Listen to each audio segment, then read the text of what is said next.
In other cultures, all of them are dismissed as angels. But here, different quality beings have been identified as different types.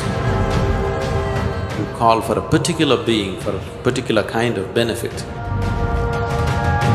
so that you have an advantage of achieving things much more than you would do by your normal strength and capabilities.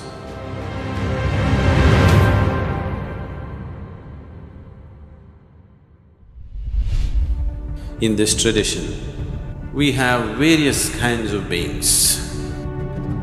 They are all particularly identified according to their quality.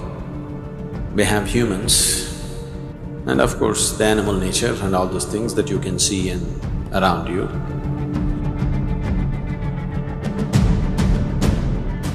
Those beings that you cannot see, there are some which we call as bhuta preta category.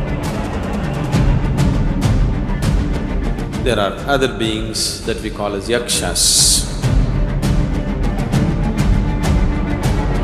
There are other kinds of beings that we call as Gandharvas. And there are Devas. So based on this, there are tree gods, there are monkey gods, there are elephant gods, there is fruit god, there is vegetable god, there is flower god. For everything there is a god.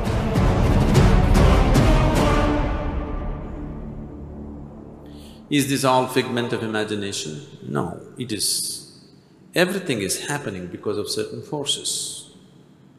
They identified these forces and personified them and created a method as to how to find access to them. So these yajnas were processes through which you can find access to certain forces in the existence so that you have an advantage of achieving things much more than you would do by your normal strength and capabilities. The word yajna has been translated as sacrifice. So the English word sacrifice you would always understand as giving up something for something else, or giving up something for nothing. That's a sacrifice, okay? Giving up something for something else is commerce. Giving up something for nothing is sacrifice. So, yajna need not necessarily mean a sacrifice. Probably, yajna is a combination of an offering, an oblation, and a sacrifice. It's a mixture of all these three things. A ritual through which you can please certain forces in the existence. In other cultures, generally they have not been properly identified and classified, all of them are dismissed as angels.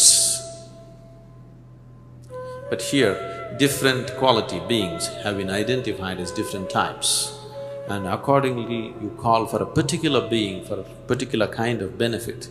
There is a whole process and science behind it. Even today, people are using these yagas and yajnas. Generally, for a lot of them it may not work because it's not being properly conducted the way it should be. But for many people it does work. There are many people who are hugely benefited by these things. People do achieve what they want to do in the material world by using yagas and yajnas in a certain way. Even though it doesn't matter how educated they are and how much liberation they talk about, even today, 95% of the Indians, if they want to enter a new home, they will do yagas and yajnas before they get in. Only here at Isha we don't do anything because we are a different breed. If you are in a certain level of consciousness and energy, everything that you do is a yajna. You don't have to do a separate ritual, the very way you live is a yajna. So yajnas are of different kinds. Yajna means a certain means to access a dimension which is right now not in your access.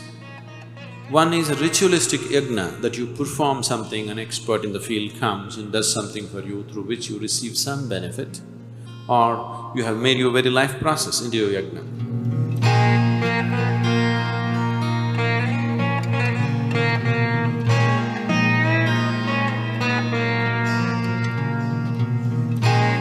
you sit in the morning and you're doing your Shakti Chalana Kriya or your Shambhavi Mahamudra, this is an internal yajna.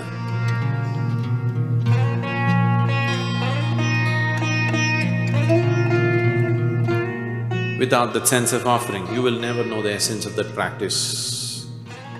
If you make this a process, it's a very powerful yajna through which things happen in the world.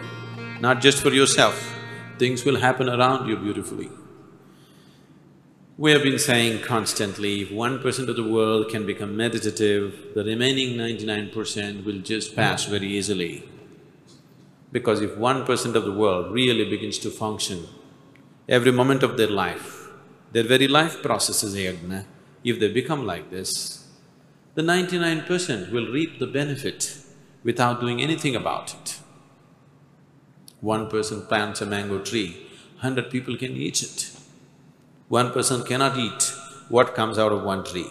It takes 100 people to eat it. So similarly, if you have made your life process itself into a yajna, if you have made your life process itself into an offering, then thousands of people can eat out of it.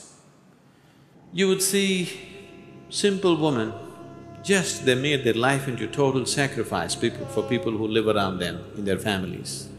They just cook, they serve, they never thought about themselves. What about me never came to them. You see, they are sage-like by themselves. My mother was a living example like this. She was educated enough, but her whole life was just serving her husband and children, that's all.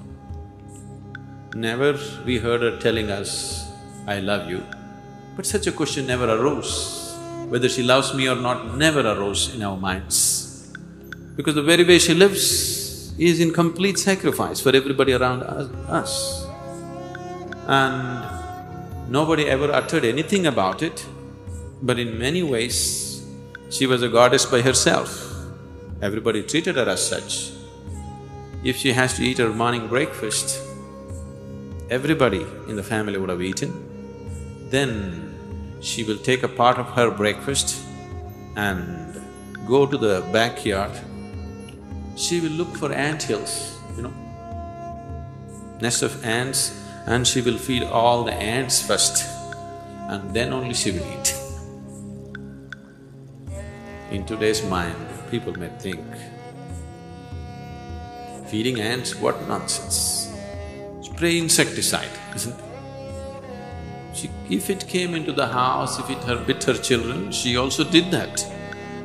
But somewhere in her mind, she felt the ants have as much right to live on this planet as she had. And just that little offering, everything is a sacrifice, everything is a yajna.